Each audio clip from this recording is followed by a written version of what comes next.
Now that it's all wrapped up, you all got to share your stories. Kind of give your thoughts. How are you feeling right now? So I'm feeling very happy, a little overwhelmed with excitement that everyone showed out and that we were able to share our stories and bring vitiligo to the light. Being a voice for the vitiligo community is very important for me because there's so many individuals that are living in isolation. There's so many individuals that are hiding behind their vitiligo, and we want them to be able to have the best quality of life that they can have. You can follow us on social media at Beautifully Unblemished, www.beautifullyunblemished. As our MC stated, I am the founder of Beautifully Unblemished. Beautifully Unblemished covers the entire state of Florida. We're not just Tampa Bay, but we cover the entire state of Florida. And we have over 175 members that are throughout the state of Florida that have vitiligo. So I'm just gonna talk a little bit about my vitiligo journey. I was diagnosed in 2013 at the age of 43. I am now 51 years old and I have lost over 85% of my color. So as an African American woman, that was devastating because as a child I was teased for being too dark, and to get into the age of 40, in my 40s, and start losing the very color that I had to struggle to love, so you can kind of imagine, the devastation and the mental state that I was in. So I went into a state of depression, but that was brief.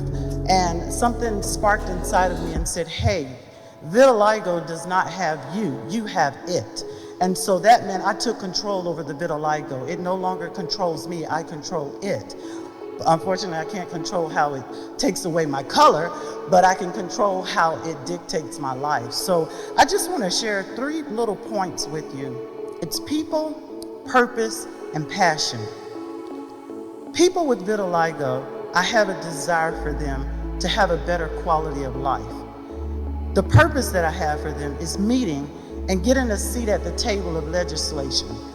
Not only legislation, but we want a seat at the table for insurance companies so that they would recognize our vitiligo as a disease or a disorder, however you choose to title it. As we know, those of us that have vitiligo, when we go into our dermatology clinics, we are diagnosed with something that's they call it cosmetic. So those of us that are living with it, we know it's not cosmetic because it's not something that we can just cover up. If you have it all over your body, you just can't cover it up. I can't wear makeup on my hands. I can't wear makeup on my legs to try and cover it up. So therefore, we know it's not cosmetic. It's something that affects us mentally. It affects our psychological mind. It gets into your spirit, man, and it controls it because you're wondering, why is this happening to me? What's going on? Why is my, how did I get this, this disease? Is it in my family? Is it hereditary? You're asking a whole bunch of questions, but for us, we know that it's not cosmetic, but it's something that deals in the mind. And so that's the purpose of getting a seat at the table so that legislative will know that this is not cosmetic. It is causing people that have vitiligo to be in isolation where they don't want to come outside. They don't want to interact with the public. So those are those points that I'm making concerning legislative. We definitely want to get a seat at the table so you can hear our stories and so you can understand the things that we go through. Purpose, that was purpose. And the last one is passion. I have a passion for individuals that are living with vitiligo. I have a heart for those individuals that are suffering in violence because of their vitiligo.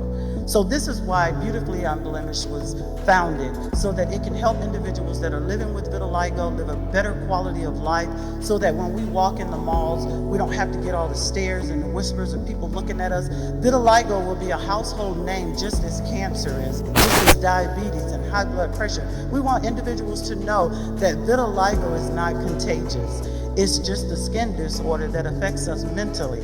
So I would like to challenge everyone that is here today. If you know an individual that has vitiligo, reach out to myself and Representative Morales so that we can get a seat at that table, so that we can make the next call to action for our vitiligans. Thank you.